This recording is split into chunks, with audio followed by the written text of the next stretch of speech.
Some exciting breaking news now. We have been speaking with the Crown Prince of Saudi Arabia, Mohammed bin Salman. It's an exclusive interview. Let's bring in the senior executive editor for Bluemberg Economics, Stephanie Flanders, who conducted the extensive interview. Stephanie, the Saudi Crown Prince is making headlines on a number of fronts, including the Aramco IPO and Saudi Arabia's relationship with US President Donald Trump. Tell us a little bit about how the Crown Prince is seeing the president these days. Well, he loves him. He told us he loves Donald Trump and he loves working with him, which was would have been quite a little bit surprising in any time, but particularly when it came only a day after President Trump had said that the Saudi king, that's the prince's father, wouldn't last 2 weeks without support from the US, and they should cough up more money for defense. He didn't. The prince obviously didn't quite agree with that line. He thought he'd last a lot longer than 2 weeks, but he didn't seem like he said 100% it had not changed the relationship between the US and Saudi Arabia, and that, as I said, that he loved him. I think it was sort of more in the rest of the interview. We had 80 minutes with him sitting in the palace, sort of late in an evening, which is when he often does these kind of meetings.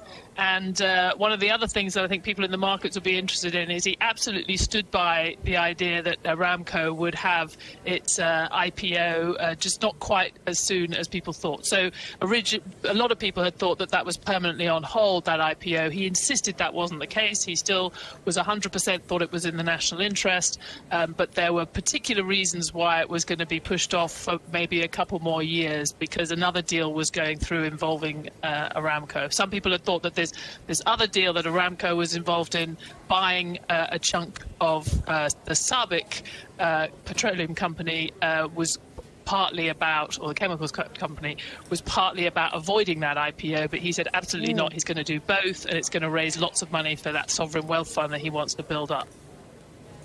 Stephanie, obviously a lot of people are going to take notice to those comments about the Aramco plans. Just build on those comments you're making, the significance of wanting to forge ahead with those IPO plans. Yeah, so you'll remember he said he had this very ambitious valuation number for the whole of Aramco of $2 trillion, which meant if you put 5% into public hands, that it would raise him $100 billion. Some people had raised question marks about that. We'd had some reporting along those lines earlier in the year saying people in the markets did not think it was valued anything like that high. And we thought maybe that was one of the reasons why it seemed to be on hold. But I think maybe one of the reasons that he gave us this interview was to put the record straight on that, or at least give his side of the story. He said, as I said, it's not on a permanent hold. He still wants to do it, but they are first going to do this rather complicated deal where Aramco raises money in the markets to buy another company, Sabic, and that will raise a lot of money for Sovereign Wealth Fund, similar kind of amount, maybe slightly less, 70 billion. And keep it going, if you like, keep it on the right track for a year or two before he's then able to do the IPO. But it was, we've written the full story. It's a sort of complicated arrangement, but basically he said we shouldn't think that these two things are alternatives. The Sabic deal will happen, the money will go to the Sovereign Wealth Fund from that, and then when there's been a full year of financial accounts for Aramco with this new business model, owning this upstream capacity from Sabic, then they'll have the IPO. Of course, we could be still talking about the IPO in a few years' time, but he insists it's going to happen.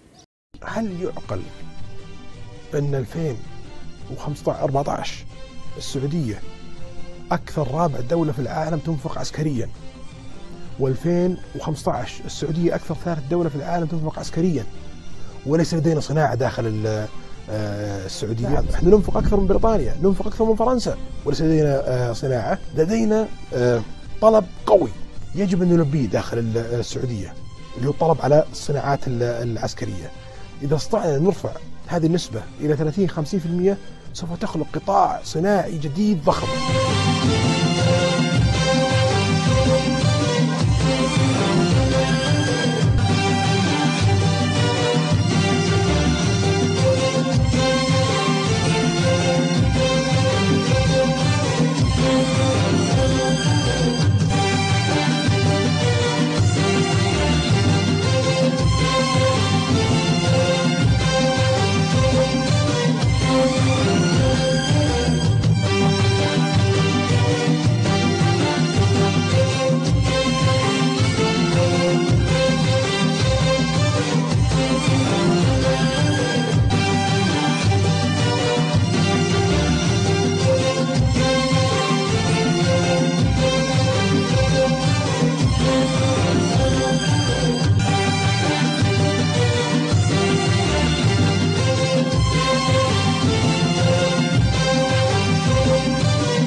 الشرط اللي موجود لدى الجهات المختصة في السعودية اليوم بأنه لا صفقة سلاح بدون محتوى محل.